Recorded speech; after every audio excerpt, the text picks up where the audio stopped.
And I'll show you both, but it became a huge deal for us because it looks just like some of our other stems. So let me go back real quick. Like we have a stem where we run a corner there.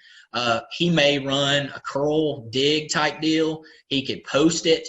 So from the same look you're getting right here, they can't really pattern match it because it all looks the same. It's the same place for us. Okay.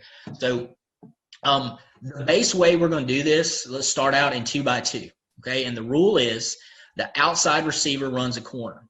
And what we're trying to do, we feel like we get more corner routes having the outside guy run it because he's going to get leverage on the safety. Okay, the safety's not typically going to play outside him. If he does, if it's something weird, we do have the ability the quarterback can tag a post, but that very rarely happens. He's going to stay inside of number one. So we reduce split. A lot of times it's a super tight bunch, and we have different bunch calls like everybody does. But we're going to run the corner with the outside guy, and then we're going to run the option route with the inside receiver. So, again, all he's reading is, do I have a defender that's LOL? If not, I'm going to break out every time. On the back side, we're going to tag whatever we want, okay? So, this is boss for us, which is a backside Y cross tag. So that's one of our main backside tags. It's actually the main backside tag. We feel like we can make anything into Y cross, and that's kind of just our air raid background. But you can do other stuff too. But the quarterback is just reading this combination. Okay, we're high-low in the corner, and I don't have time to get into like the super detailed quarterback stuff, but I'll try and make it simple for you. We feel like you can see this whole thing in one eye fix. All right, so like if you were,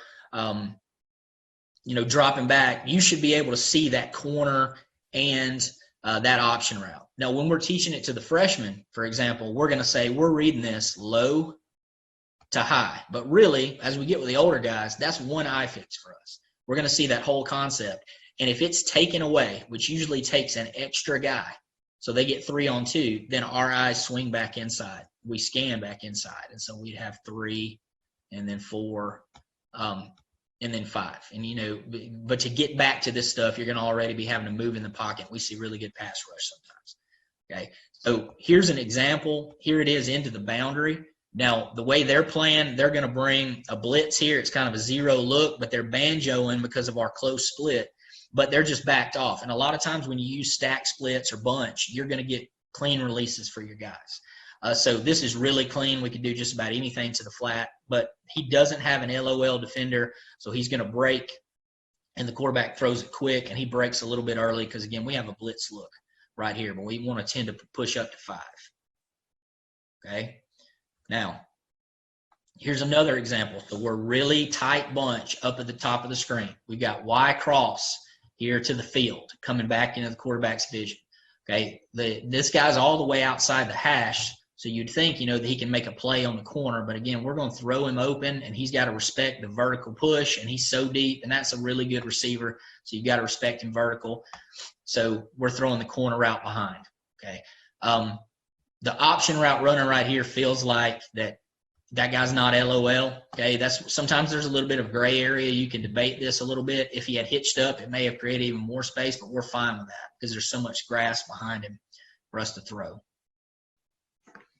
Now, you can mix this up. One of the things, so we run this with a running back too, but, to tell you the truth and not clinic speak with our running backs, we were dealing with so much new stuff. We just told him to break out every time. It's not really a read. So this guy was going to Alabama, and we thought we were going to have a lot of issues blocking him because he's really good. So, we're in an empty set, but this is a fullback, sniffer type person.